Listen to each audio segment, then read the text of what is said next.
अगर आपके कानों की गिरहें लगाई गई हैं तो वो डेड हो जाएंगी,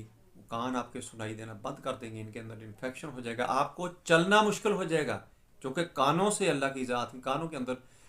को ऐसी चीज़ें होती हैं कि जिससे बंदे का बैलेंस बरकरार रहता है। दिमाग की गिरहें अगर लगाई हों तो आप पागल हो सकते हैं, आपका दिमाग काम छोड़ देगा, आपकी सोचने की सलाहियत ख़त्म हो जाएगी। अगर दिल के ऊपर गिरहें लगाई गई हैं तो आपका दिल जो है वर्क करना बंद कर देगा, आपका हार्ट जो है वो वर्क नहीं करेगा, वो बंद हो जाएगा, और वो हार्ट अटैक हो जाएगा, या कोई हार्ट की ऐसी बीमारी हो जाएगी, वेस्कुलर डिजीज जिसको कहते हैं वो हो सकती है, हार्ट के वाल्व बंद हो सकते हैं। हार्ट के बाद दफ़ा आपने सुना होगा कि 3 वाल्व बंद हो गए जी, एक चल रहा है। और अगर आपके जोड़ों की गिरहें लगाई गई हैं तो ये आपके जोड़ जो हैं वो वर्क करना बंद कर देंगे, वो